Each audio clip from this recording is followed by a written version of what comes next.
So guess what, guys? We're back in limp mode on my way to work. Boom. It's the stupid VTEC code again. I want to take this opportunity to show you how to drive when your car drops into limp mode. You're not going to be able to run your motor at an RPM any faster than 3,000 RPM. That's what limp mode does. It disables your car's ability to go above 3,000 RPM. So, set it at 55, put it in 5th gear, and set the cruise control, and just go. The traffic's gonna be behind you cussing at you and flipping you the finger, and you're just gonna have to deal with it. This will get you home. It's been a little while since I did an oil change. I'm a little overdue for an oil change, so here's what we're gonna do. We're gonna do another video, step by step, how to solve this problem. I'm gonna use a factory Honda oil filter, see? And my favorite flavor of motor oil, which is this 5W20 fully synthetic Mobil 1. See, that's a little funky looking. Hopefully this oil change will fix our limp mode issue. Let's find out. And whenever it's time to do something, I find that the beginning is the best place to start. 17 millimeter. Bucket, because we're all eco-friendly and whatnot. Drain it. I like to pop the old oil cap while that's draining. Things are a little gross, so this car was really neglected before I got a hold of it, and I probably need to do a little bit more regular oil changes, like maybe right now I'm doing them every 5,000 miles. I might need to do them every 3 just to get this crap cleaned out, but I don't know, we'll see. Now we wait for the oil to drain. Do not put this plug back in with an impact.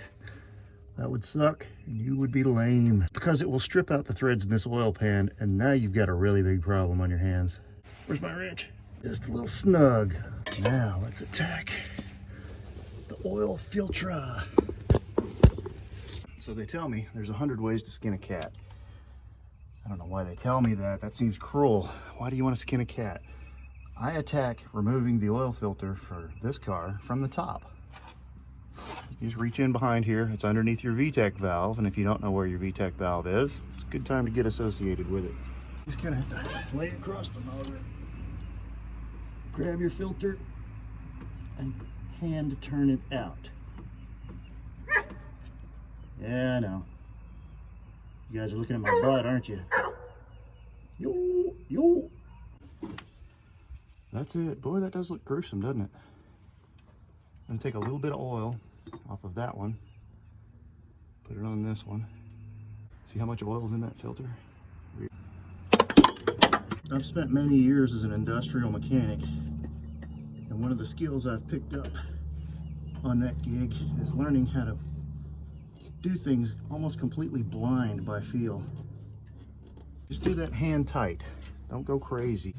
Now it's time to actually add the motor oil. This would be a good time to mention that if you haven't checked your drain plug yet, check it now.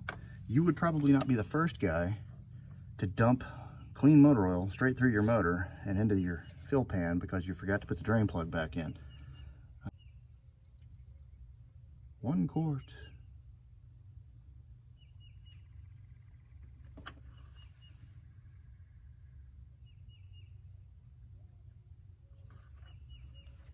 And that's it to changing the oil. Now for resetting the code. Take that ground terminal loose from the battery for a minute. 1 Mississippi, 2 Mississippi. That's the sparks. Nice. And that should clear our check engine light and any codes that are currently stored.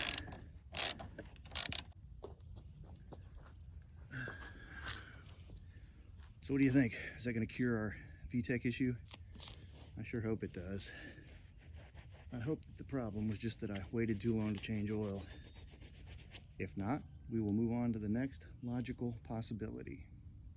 Mobile code reader has brought this code right back, and we're back in limp mode on my way to work again. which means it's going to take me a while to get to work. Knows I'm going to have to do 55 miles an hour. So we changed the oil. That didn't fix the problem. The code's still there. The car still goes into limp mode. What do we do next? Next, we go to the next logical and inexpensive thing to check, and that would be the wiring harness on the VTEC solenoid itself. So the VTEC solenoid is located behind your motor, as I mentioned before, and the insulators for the plugs that control the VTEC solenoid can sometimes get damaged, so let's check those out.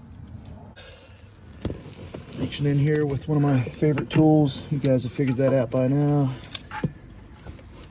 They're just a little large to be in here, to be frank,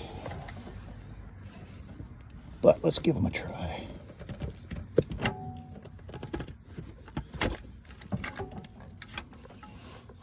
There's plug number 1 and plug number 2. There are 2 plugs on this.